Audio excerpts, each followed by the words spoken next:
A landscape gardener phoned me up in absolute despair. He's wrecked the wall, he's managed to blow some render off when he's fixing the gate post, and now the original plasterers want £3,000 to fix the whole wall, as it can't be patched, the whole lot needs to be redone. Now that's true to an extent, and they wouldn't tell us what product they had used, but I found the closest match I possibly could with K-Rend's Marble White. This is brick tape, and it's specifically designed for rendering. It doesn't leave any residue behind, and it'll stick to bricks and render like no one's business. When you do a scraped Monocouche render, the very surface of the render dries a lighter colour. So now I'm patching up, I need to go past the patch, because when I scrape it back, I need to completely scrape off all the surface, which means I've got to go past the hole. But I don't want to fill up the texture of the old section of render. So I'm putting this tape on so that I can go past the hole and scrape it back, but still not clog up the old render.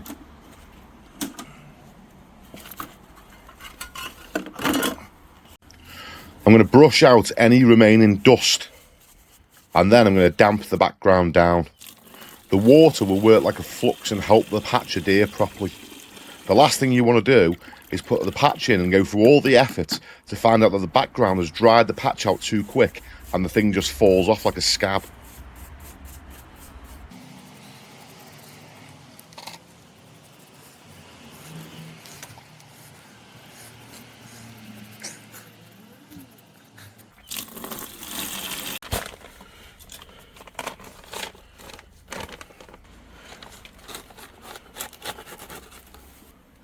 Now, I've told the landscaper that it's almost impossible to get a perfect match even if we knew exactly what render they had used originally. But he was basically begging me to just try as hard as I possibly could, because he doesn't really want to have to pay out to have the whole wall redone and set his job back. Little things like this, you know, a simple mistake like this could literally send someone under. So I'm going to do my best for him and see if we can get it close enough that the customer's happy with it.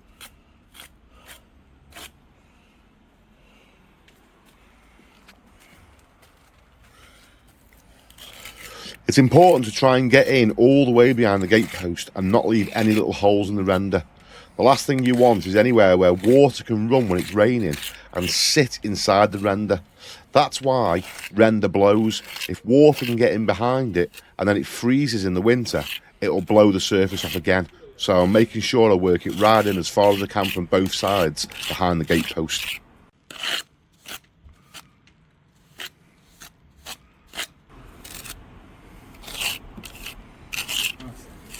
Same colour. Yeah. This is wet, so it's darker. Yeah. So once dries, it's dry, yeah, I know. I've seen that when they've done it. Yeah. If you got a little bit left, can I have some? Yeah. Yeah. It's on that door side. My little one just knocked it with the hammer. Yeah, no problem, mate.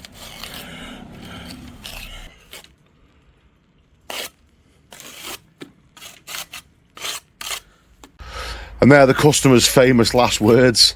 If you've got a little bit left over, can you just do another little patch for me? So his little 4-year-old son decided to pick up a lump hammer that the landscape gardeners were using to set the block work and smash the bead in just next to his front door. I did spot it the minute I walked down the driveway, and I would have done it anyway for him, but seeing as he's asked so nicely and made me a cup of tea, I suppose it won't hurt to spend an extra 5 minutes doing it for him.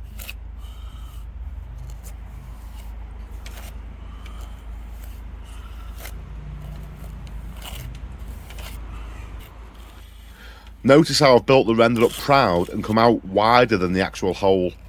That's because to obtain the same texture, you need to scrape the render back, so it's no good doing it flush. Now, I want to ask you your opinion on something. This patch is going to take me 2 visits. I need to come back once it's set and scrape it back. Now, we know that if this doesn't work, it could potentially cost a landscape gardener £3,000 because the wall will need to be scaffolded out again and the whole wall redone. With that in mind, how much do you think this patch is worth? How much do you think would be a fair amount to charge him for the work being done?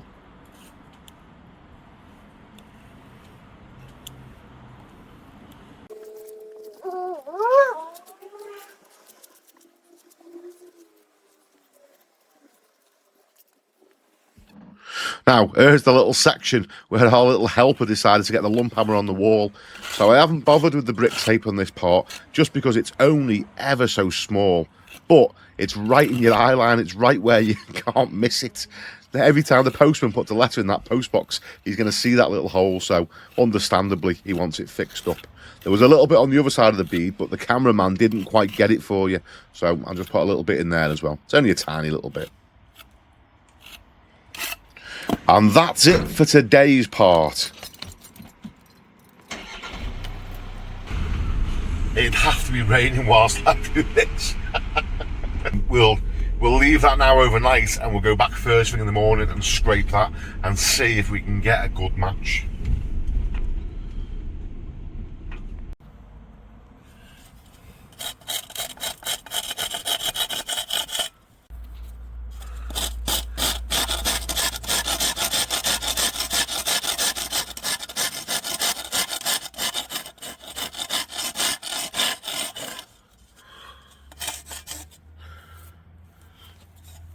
Now, we've gone past the size of the patch because the surface of this gets a skin on it, and when you leave the skin on, that stands out. So we've purposely gone past so that when we take this red tape off, we're going to be taking off that layer of skin. You shouldn't have a white ring around the edge of the patch.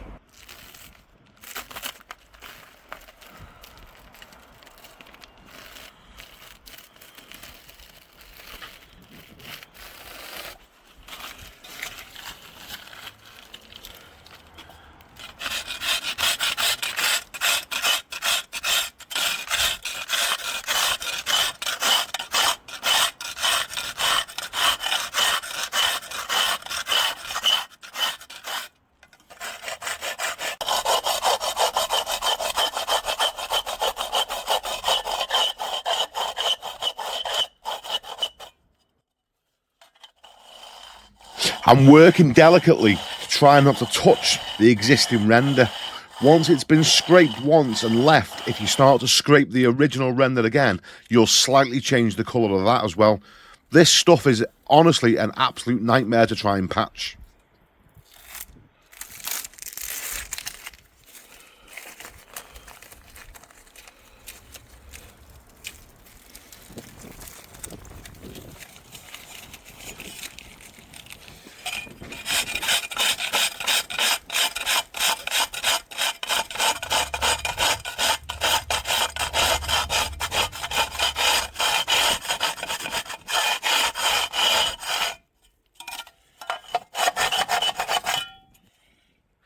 Right, when I was serving my apprenticeship, my dad always used to say a daft saying to me, but it's always stuck in my mind. He used to say, son, a clean job is a happy job. Now, what he meant was, Kirk, you start cleaning up, and that'd keep me dad happy, which meant that I wouldn't get a clip round the ear hole. Okay, so at the minute, this patch is still damp. That's going to take about 2 days to dry out. We'll just check it to the dry sample as well that K-Rend give us.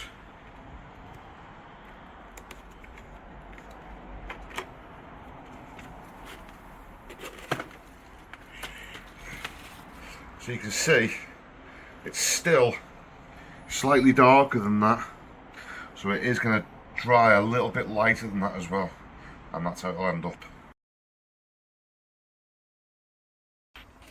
So we've come back to check on it and see what it's dried like. The front patch has gone absolutely invisible, so that's good. Let's go and check around the side. Right, so we've just nipped back now. We've given it 2 days to dry out, and that is not a bad, it's not too bad of a match. It'll pass. The customer's happy with it. They're happy with it. That's the main thing. He hasn't had to have the whole wall redone, so job's a good one.